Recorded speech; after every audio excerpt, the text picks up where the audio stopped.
Capítulo 1. El G2 invade nuestro hogar. Aquella mañana mi esposa Graciela había decidido cocinar unas papas que yo le había comprado en el mercado negro. La escasez de alimentos en 1992 era grande. Sobre todo la carne y la leche eran lujos inalcanzables para la mayoría de las personas. Pero esas papas no habían salido tan caras y como Graciela en su estado avanzado de gestación tenía buen apetito, yo estaba decidido a satisfacer esa justificada demanda. Así que salí a la búsqueda de aquellos tubérculos, sorteando varios obstáculos en aquel tiempo amargo, definido por el gobierno como de periodo especial. Encontré las papas y las llevé a la casa con una agradable sensación de triunfo. Sabía que mi esposa las cocinaría con esmero, agregando sabores de nuestro propio huerto para convertirlas en un manjar exquisito para nuestra humilde mesa. Así era siempre, porque en la cocina de Graciela todo se transformaba en un banquete y el aroma que salía del fogón era un bálsamo en medio de la adversidad. Aquel día que había comenzado con la agradable rutina de nuestra paz hogareña estaba por convertirse en una pesadilla de prolongadas consecuencias. Al mediodía, mientras Graciela pelaba las papas en la cocina, decidió ir a buscar algunas hierbas aromáticas del huerto que, al estar ubicado al costado de la casa, le permitió oír con tiempo un ruido de rejas y de voces que le hizo voltear la cabeza y poner sus ojos al final del pasillo. El sonido se convirtió en un tropel de pasos y de órdenes confusas que se acercaba rápidamente. Intrigada y con el pulso ya acelerado, puso atención a la entrada de la casa, de donde venía el ruido. Dos hombres delgados trataban de abrir la reja pequeña en la entrada, cuando otro ruido se asomó al de ellos. Unos hombres rudos se bajaban a toda prisa de unos autos veloces que al frenar habían levantado el polvo de la calle.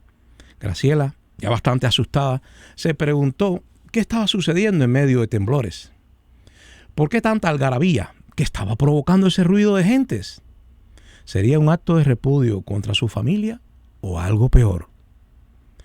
Graciela se mantuvo en vilo, a la espera de algún indicio de lo que estaba ocurriendo, hasta que vio a los hombres que brincaban la reja y corrían hacia ella. Rápidamente entró en la casa y trató de cerrar la puerta mientras me alertaba. «¡Rey, nos están asaltando!», gritó de forma desesperada. Yo estaba sentado junto a un amigo que nos visitaba aquella mañana. Estábamos en el comedor y revisábamos unos documentos relacionados con los derechos humanos. Al principio, cuando escuché las voces y el ruido en el exterior, no le había prestado la debida importancia. Acostumbrado como yo estaba al ruido de numerosas marchas de estudiantes frente a nuestra casa, con sus cantos y lemas de apoyo al gobierno, pasaban casi con disimulo y sin mirar nuestra casa, como si obedecieran órdenes no deseadas. Como nunca nos molestaban más allá de las consignas, no había por qué alarmarse. Ante el grito de Graciela me incorporé rápidamente y corrí hacia ella. Cuando llegué a la sala ya Graciela estaba en el piso y dos esbirros me venían encima. Me preocupó el cuchillo de pelar las papas en la mano de Graciela. Uno de ellos trató de doblar mi brazo izquierdo hacia mi espalda y el otro me agarró la muñeca derecha para intentar arrodillarme, haciéndome presión con su mano izquierda en mi nuca. La trabazón era caótica y prácticamente se estaban anulando en su esfuerzo, pero ya pues no se ponían de acuerdo en su brutalidad por dominarme. Estaban vestidos de civil, pero yo sabía que no eran delincuentes. Era la policía política que volvía al ataque. Yo en el medio, zarandeado pero no derribado, entendía que el régimen no se detenía ante nada, pero ignoraba su objetivo. Graciela no había podido escapar al formidable empujón dado por el fornido sujeto a la puerta de la casa, y como ella estaba detrás, recibió de lleno el golpe sobre su barriga. Su embarazo avanzado convertía el golpe en una amenaza para su vida y la del feto.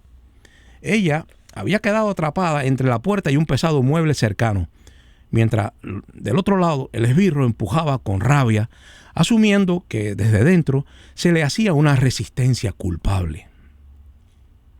Finalmente Graciela se desvaneció sin soltar jamás el cuchillo de cocina. En vano trató de cerrar la puerta a los intrusos que invadían su hogar, que ya me inmovilizaban a mí y a mi compañero en el comedor. Ante tanto ruido, nuestra pequeña hija había salido del cuarto y se había acercado a su mamá. Graciela, habiéndose golpeado también en la cabeza, estaba agachada y aturdida por el dolor, pero entre lágrimas le dijo a nuestra hija, que solo tenía 6 años: Yadira, nunca olvides esto que nos hacen en Cuba. Mi hija había estado radiante ese día en la mañana, con sus zapatos nuevos que yo le había comprado. Desde que llegó de la escuela no se los había quitado y era fácil notar lo feliz que estaba. La verdad es que los zapatos anteriores ya estaban inservibles y no teníamos dinero para reemplazarlos, por lo que estos nuevos eran una bendición para ella. Pero para Yadira los zapatos eran más que una simple herramienta para caminar. Con ellos podía correr más rápido y saltar más alto, sentirse bonita en un mundo triste para sus padres. Desde que se los puso, Yadira no había dejado de correr y saltar por toda la casa.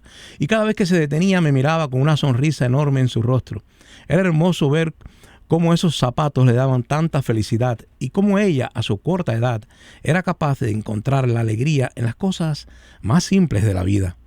Pero dicen que la felicidad dura poco en la casa del pobre, y mi pequeña hija iba a ser castigada de forma brutal frente a sus padres ese mediodía, sin que nada se pudiera hacer, ni para evitarlo, ni para condenarlo. En la puerta de la casa surgió otro individuo, menos fornido que los primeros, pero notablemente más elegante. Se podía notar su seguridad en sí mismo, aunque también parecía ser más tímido y quizás más astuto y calculador.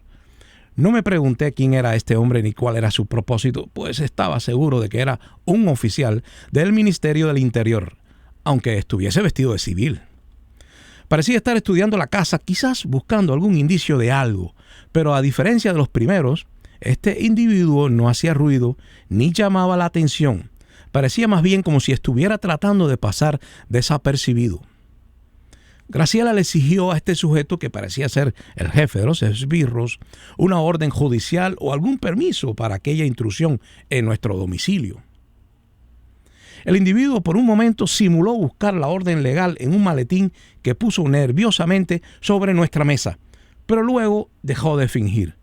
Puso con cierta arrogancia sus manos en la cintura y comenzó a inspeccionar cuidadosamente la casa, para finalmente poner sus ojos en nuestra niña, que estaba parada frente a esas bestias, con los ojos muy abiertos.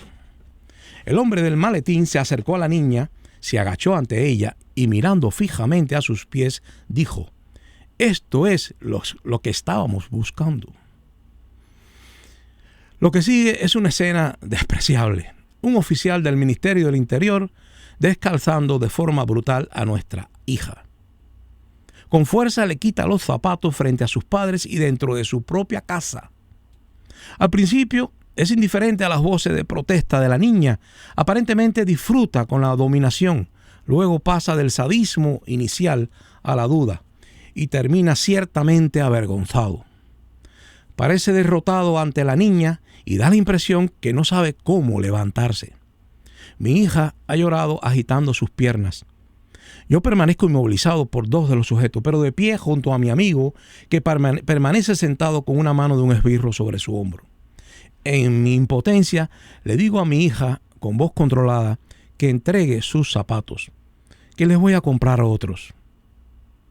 Trato de evitar que el sujeto la siga maltratando, y por eso le pido que coopere con el abusador, tratando de abreviar el castigo. Mi hija termina renunciando a la lucha, mientras llora desconsoladamente.